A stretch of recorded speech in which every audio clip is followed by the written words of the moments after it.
네, 롯데 형제난이 격화되면서 진실 공방으로까지 번지는 양상인데요. 여기다 재계 서열 5위임에도 불구하고 전근대적인 경영 방식이 고스란히 드러나면서 여론의 질타 또한 높아지고 있습니다. 네, 정영진 경제평론가와 함께 지금까지의 상황을 좀 짚어보고요. 앞으로의 전망도 해보겠습니다. 어서 오십시오. 네, 안녕하세요. 일단 두 아들의 어머니죠. 시게미스 하츠코 여사 얘기부터 해보겠습니다. 네. 최근에 한국에 입국을 했는데 네. 그 시아버지 제사 때문에 입국을 했단 말이에요. 근데 여기 와가지고 가족회의를 열면서 어떤 내용을 또 얘기를 할 것이냐. 이게 주목이 됐었는데 정작 제사에는 모습을 안 나타냈고 네. 이렇게 전해지고 있고요. 그러면 이 하츠코 여사가 한국에 체류하면서 어떤 역할을 했느냐, 그것도 궁금한데 어떤 역할을 좀 했을까요? 일단 뭐 제사에 온 것 자체도 뭐 제사라는 것은 이제 명분에 가까웠을 것이고 실제로는 아마도 신동빈 회장의 아마 메신저 역할을 했을 것이다 이렇게 지금 얘기들이 나오고 있거든요. 예. 그러니까 지금 현재 반 신동빈 대 신동빈 이 구도로 지금 나눠지고 있는데 그 중에 대체로 이제 신동주 전 부회장 쪽, 그러니까 형 쪽이죠. 형 쪽으로 있는 사람들이 훨씬 더 많은 상황이고 나머지 남매라든지 아니면 뭐 삼촌이라든지 이런 사람들이 다 신동주 전 부회장에게 지금 현재 몰려 있는 상황이고 물론 이제 신격호 명예회장도 현재 거의 신동주, 그러니까 큰아들에게 무게감을 더해주고 있는 상황이고 지금 신동빈 쪽에 있는 사람이라고 한다면 지금 이 하스코 여사 이 사람과 이제 신동빈 회장 본인이거든요. 물론 이제 신동빈 회장과 일본에 있는 이사진들, 뭐 경영진들이 대체로 이제 신동빈 회장 쪽이다 이렇게 지금 판단을 하고 있습니다만 그렇게 이제 신동빈 회장과 반신동빈 구도에서 신동빈 회장 그리고 신동주 전 부회장의 어머니인 이 하스코 여사가 이 두 사람의 어떤 좀 중재라든지 아니면 뭐 중재까지는 아니더라도 어느 정도 교통 정리에 조금이나마 아마 역할을 하지 않았을까 이렇게 지금 얘기들이 나오고 있고요. 그래서 그렇다 하더라도 아마 지금 하스코 여사가 뭔가를 할 수 있었을까 이 부분은 상당히 좀 의심스러운 부분이긴 합니다. 네, 이런 가운데 뭐 지분율 고려했을 때 하스코 여사가 이번 형제의 날에서 좀 중요한 역할을 할 것이다 이런 해석들 나오는데 왜 그런 건가요? 일단은 신동주, 신동빈 두 사람이 갖고 있는 지분 자체가 굉장히 이제 비슷한 상황이죠. 그래서 저울로 따진다면 뭐 굉장히 이제 어느 쪽으로도 무게가 확실히 가지 않은 이런 상황인데 여기에서 만약에 하스코 회사가 갖고 있는 지분율, 뭐 하스코 회사의 지분율 자체를 전체 롯데그룹으로 본다면 굉장히 미미한 상황이지만 그렇다 하더라도 한쪽에 무게를 실어줬을 경우 그리고 롯데그룹 같은 경우는 그러니까 한국 롯데와 일본 롯데 그리고 두 롯데를 다 지배하고 있는 일본 롯데홀딩스가 있죠.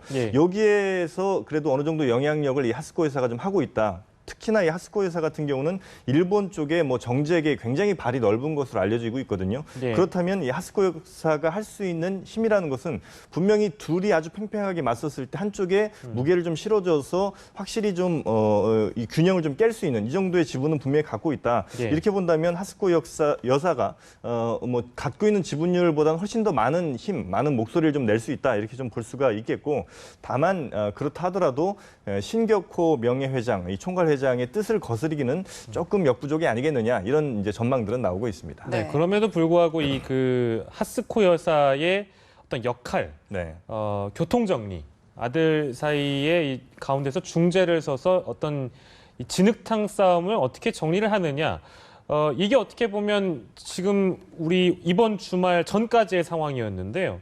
나온 보도를 보면은 거의 아들들이 아버지를 두고 다른 해석을 하고 있는 것 같습니다. 일단은 지금까지 흘러나온 것만 저희가 좀 정리를 해보면 신동빈 회장 측은 아버지가 그러니까 판단력이 흐려졌다라고 얘기를 하고 있는 거고요.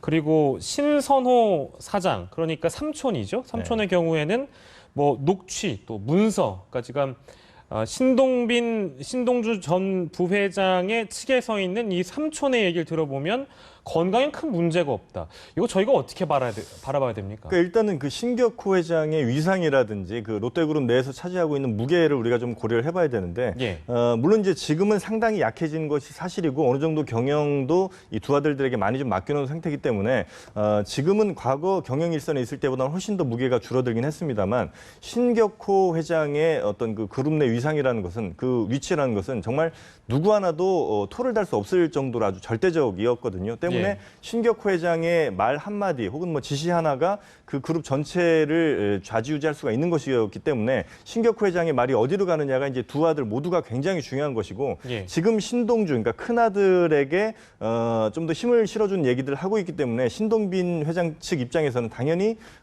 특히나 이제 고령이라는 점을 좀 감안을 한다면 네. 건강 상태가 좀 좋지 않다. 그래서 신격호 회장의 말에 어떤 그 신빙성을 떨어뜨리기 위한 이런 노력들을 좀 하고 있는 것인데 예. 글쎄요 지금 최근 나온 뭐 녹음 파일이라든지 왜냐하면 이제 며칠 전까지만 하더라도 신격호 회장 굉장히 좀 건강상 문제가 있다라는 얘기들이 많이 나오긴 했었거든요. 네. 하지만 그것들이 그 얘기들이 나온 게 결국은 신동빈 회장이 컨트롤하고 있는 한국 롯데 쪽에서 나온 얘기이기 때문에 그 얘기를 또 우리가 100% 믿을 수가 없는 상황이고 최근 나온 녹음 파일을 좀 들어보면 상당히 목소리가 그래도 카랑카랑하고 이것이 건강상 굉장히 좀 아주 안 좋다거나 혹은 판단력이 네. 아주 흐린 사람으로 보기는 물론 좀 이게 편집됐을 가능성이 있습니다만 네. 그래도 굉장히 그 건강상 판단력이 어렵다고 보긴 좀 어려운 측면이 있기 때문에 아마도 이 신격호 회장이 조금 더 공개적인 자리에서 뭔가를 한마디를 하게 된다면 예. 아마도 신동빈 회장 현 회장에게 굉장히 좀 불리하게 돌아갈 가능성도 상당히 좀 높아 보입니다. 네, 어찌됐건 뭐 고령의 아버지의 건강이 싸움에 이용되는 모습을 국민들은 좀 곱지 않은 시선으로 바라보고 있는데요. 예. 일단 신격호 회장이 큰아들에게 좀 마음이 기운 그런 이유들에 대해서 여러 가지 분석들이 나오고 있는데 가장 큰 이유는 뭔가요? 일단 뭐 여러 가지 이야기들 중에요. 그러니까 이게 역사의 좀 반복이기도 하고 좀 아이러니이기도 한데 네. 그러니까 신동주 큰아들 전 부회장이죠. 전에 한번 임원직에서 다 물러날 때가 있었는데 작년 12월이었죠. 이때 이유가 아버지께 제대로 보고를 하지 않았다는 거거든요. 자신의 잘못에 대해서. 예. 그때도 그런 이유로 이제 다 해임되게 됐는데 이번에도 신동주 전 부회장이 신동빈 회장을 공격할 때도 똑같은 것을 썼단 말이죠. 그러니까 작은 아들 신동빈 씨가 중국이라든지 홍콩에서 손실을 봤던 1조 원대, 그러니까 예. 어마어마한 손실에 대해서 제대로 보고하지 않았다. 예. 사실은 신격호 회장 같은 경우에 자신의 그 어떤 경영을 하는 데 있어서 이 두 아들이 그러니까 손실이 난 건 큰 문제가 없지만 제대로 보고하지 않은 것에 대해서는 굉장히 그 화를 내는 거거든요. 네. 그러니까 그 부분에 대해서 신동빈 회장이 결국은 자신이 공격했던 것과 동일하게 지금 공격을 받고 있는 상황이고 네. 역시 여기서 다시 말씀드리겠습니다만 신격호 회장의 그 위상이라든지 그룹 내 어떤 절대적인 위치가 결국은 자신에게 보고 하나 제대로 하지 않은 것을 통해서 두 아들을 다 날려버릴 수 있다. 이런 메시지를 또 보내주는 것이기도 하거든요. 예. 물론 이제 조금 더 시간이 지나봐야 뭐 정확해지겠습니다만 아마도 신동빈 회장이 자신이 그 제대로 보고하지 않은 점들이 확실하게 되고 신격호 회장이 건강상으로 큰 문제가 없다는 것이 확실하게 되면 네. 신동빈 회장이 지금까지 뭐 쿠데타를 진압했다 등등 이런 얘기를 했던 것들도 다 다시 무위로 돌아가고 어쩌면 신동빈 회장이 경영에서 물러날 가능성도 사실은 적지 않게 갖고 있다 이렇게 볼 수 네. 있겠습니다. 얘기가 조금 반복되는 측면이 있습니다만 저희가 앞서 보도해 드린 내용을 토대로 하나만 더 여쭤보면 신동빈 롯데그룹 회장을 아버지 신격호 총괄 회장이 심하게 화를 내고 때리기도 했다고 지난달 초에 있었던 내용을 신동주 전 일본 롯데 부회장, 그러니까 형이 이 얘기를 한 거란 말이에요. 네. 이렇게 어떻게 보면 우리가 여론전이라고 볼 수 있는 거를 반복해서 거의 매일 새로운 내용이 공개되는 지금의 상황을 신동빈 회장 혹은 신동주 회장, 전 부회장, 이 사람들이 어떻게 바라보길래 이런 여론전이 자꾸 나온다고 봐야 되겠습니까? 그러니까 일단은 두 사람 다 절대적인 지분 확보를 못하고 있다는 게 확실한 것 같아요. 왜냐하면 어느 한쪽이 만약에 확실하게 50%를 넘었다 혹은 뭐 누구의 주장대로 70% 가까이가 나에게 우호적인 지분이다라고 한다면 신격호 회장이 어떤 이야기를 했든 사실은 뭐 큰 상관없이 자신이 그냥 밀고 가면 되는 거거든요. 더군다나 롯데라는 그룹의 어떤 그 문화, 뭐 기업 문화 같은 것들이 굉장히 폐쇄적이고 겉으로 잘 드러나지 않았는데 지금 최근 며칠간 벌어진 이런 사태들을 보면 정말 이 기업이 롯데가 맞나 싶을 정도로 아주 사소한 일들까지 또 치부라고 여겨질 만한 부분까지 다 언론에 좀 공개가 되고 있는 상황인데 그것은 결국은 이런 그 여론전을 통해서 앞으로 곧 있게 될 그 주주총회에서 자신에게 우호적인 지분들을 좀 더 확보하기 위한 정말 양측의 좀 표현이 그렇습니다만 거의 발악에 가까운 수준의 언론 플레이들이 아닌가 이렇게 좀 볼 수가 있겠고요. 그래서 이 신동빈 회장 혹은 뭐 신동주 전 부회장이 지금 계속해서 지금 언론 플레이를 하고 혹은 뭐 아버지를 이용하고 뭐 이런 것들도 다 앞으로 곧 있게 될 그 주주총회 이때를 지금 공격하기 위한 하나의 포석이다 이렇게 볼 수 있겠습니다. 네. 아무튼 지금까지 저희가 정리한 내용은 차남과 장남의 의견이 굉장히 많이 다르다. 서로 다른 주장을 펼치면서 주목을 받으려고 노력하고 있다는 부분 같아요. 근데 이제 내일 이제 신동빈 회장 차남이 입국을 합니다. 어떤 방식으로 의견을 표출할지도 관심입니다만 어떤 내용이 나올지 뭐 물론 예상할 수 있는 내용이기도 해요. 지금까지 나왔던 내용을 반박한다든지 어떤 상황을 뒤집을 수 있는 반전 카드도 있을 수 있는데 네. 그 부분은 어떻게 보시는지? 일단은 신동빈 회장은 지금 현재 일본의 그 롯데홀딩스 그 이사회는 확실히 좀 장악한 것으로 보여요. 그리고 지금 현재 상황으로 만약에 신동빈, 신동주 두 사람이 바로 맞붙는다면 아마도 신동빈 회장이 좀 더 우세할 가능성이 좀 있는데 지금 이제 신동빈 회장이 걱정하는 그 변수라고 한다면 신격호 변수 외에는 사실은 없거든요. 근데 신격호 회장이 지금 건강 상태라든지 여러 가지 뭐 공격을 하고 있습니다만 만약에 신격호 회장이 정말 전면에 나서서 그럴 일은 사실은 가능성은 좀 낮아 봅니다만 정말 몰리고 있다고 생각한다면 신동주 전 부회장도 신격호 전 명예회장을 뭐 앞으로 내세워서 어떤 일을 또 획책할 수도 있기 때문에 그 일을 막기 위해서 신동빈 회장은 어떻게든 노력을 좀 할 것이고 그리고 신동빈 회장 측에서는 현재 지금 지배 상태 그러니까 주식 주주 지분 뭐 혹은 뭐 경영진을 장악한 상태 그러니까 법적으로는 어쨌든 좀 우위에 있는 이 상태를 계속해서 좀 유지하려고 할 것이고 반면에 이제 신동주 전 부회장 같은 경우는 아버지의 목소리를 좀 이제 뒤에 업고서 앞으로 계속 이제 주주총회에서 자신에게 우호적인 세력들을 계속 만들어낼 것이고 신격호 명예회장이 지금까지 그래도 이제 신격호의 사람이라고 할 만한 사람들이 일본 롯데 혹은 뭐 한국 롯데 계속해서 많이 있기 때문에 이들을 자신의 편으로 포섭하기 위해서 뭐 끊임없는 물밑 작업들을 지금도 이제 계속 할 텐데 그 부분이 이제 가장 이 두 사람이 좀 충돌할 부분이 아닐까 이렇게 생각이 됩니다. 네, 뭐 내일 이후에 어떤 상황이 펼쳐질지 좀 주목을 해봐야 되겠고요. 지금까지 벌어진 상황만 보더라도 참 뭐 영화 같다, 드라마 같다 이런 얘기들이 많이 나오는데 재계서열 5위 기업의 경영 방식이 뭐 동네 구멍가게 수준도 못하다 이런 얘기 나오거든요. 이 부분에 대해서는 어떻게 그러니까 이거는 이제 창업주들의 좀 딜레마이기도 한데요. 그러니까 자신들이 쭉 읽어왔다 보니까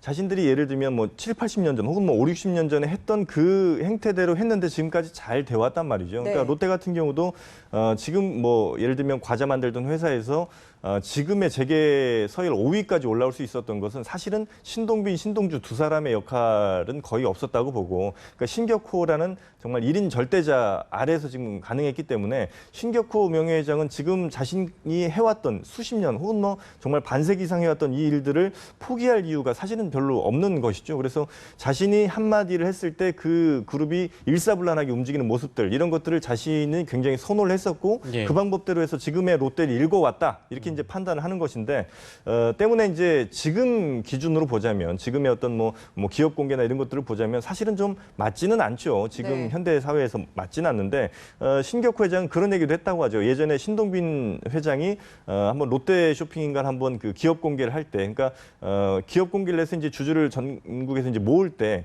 그 부분에 대해서 이제 그게 어떻게 보면 어느 정도 일정 어떤 그 회사 규모 이상의 회사라면 당연히 이제 기업 공개를 하게 되는데 그걸 할 때도 왜 회사를 팔아먹느냐 이런 이제 얘기를 했다고 하거든요. 그러니까 기업 공개를 회사를 팔아먹는 것으로 판단할 정도이니 굉장히 그 자신이 1인 절대자가 되는 거, 그러니까 1인 절대자의 자리에서 좀 내려올 수도 있는 상황을 굉장히 경계를 신격호 회장은 좀 했다는 것이고 그렇게 보면 이제 지금의 기준으로 봤을 때 확실히 좀 현대 어떤 기업 뭐 좀 투명성이라든지 이런 걸 봤을 때는 좀 맞지가 않는다 이런 그 지적은 좀 합당해 보입니다. 어떻게 보면 그 우리 기업 문화를 바꿀 수 있는 계기가 될 수 있는 그런 상황이 이제 도래하지 않았나 그런 생각도 좀 들고요. 지분 구조도 이게 오너 외엔 모른다. 물음표가 일단 붙습니다. 근데 이게 지금 지배 구조의 정점이 있는 게 이제 일본 롯데홀딩스 그리고 알려지고 있는 게 광윤사라는 회사, 포장재 회사인데 이 지분 구조거든요. 이게 전혀 파악이 안 된다면서요? 그러니까 이 광윤사가 참 재밌는 회사죠. 그러니까 직원이 3명 있고 임원들이 등기사가 한 4명, 5명 정도가 되는데 이 회사가 주식이 총 주식 수가 4만 주가 있고요. 이 회사의 주식 가치를 해보면 4조 원대가 된다고 해요. 그게 무슨 얘기냐면 한 주당 1억 원이 넘는 주식이거든요. 그러니까 생각하기가 쉽지는 않잖아요. 한 주당 1억짜리 주식이 세상에 어디 그렇게 흔히 있겠습니까마는 그렇게 비쌀 수 있는 이유가 바로 이 작은 회사, 그러니까 직원 3명짜리 이 회사가 롯데홀딩스를 지배하고 있고 롯데홀딩스가 결국은 한일 롯데그룹을 다 지배하고 있기 때문에 네. 직원 3명짜리 회사가 결국은 한일 롯데그룹 이 10만 명의 임직원을 거느리고 있는 이 대기업을 다 좌지우지하고 있다는 건데 네. 결국은 이 어떤 뭐 좀 불투명한 순환 출자 구조라든지 일본 같은 경우는 특히나 이 기업 공개 의무가 전혀 없기 때문에 어느 정도 이상이 되더라도 그래서 이 일본에 있는 그 광윤사라든지 롯데홀딩스의 지분 구조는 지금 뭐 언론 보도에서 몇 퍼센트다 나오곤 있습니다만 네. 그것도 정확한 것이 아니고 그러니까 이 롯데 일가들 그러니까 예를 들면 신격호 회장 혹은 뭐 그 아내 그리고 그 두 아들 혹은 뭐 그 남매들 이 정도만이 알고 있는 정도이니까 사실은 이것도 지금의 기준으로 보자면 굉장히 좀 불투명하고 비합리적인 이런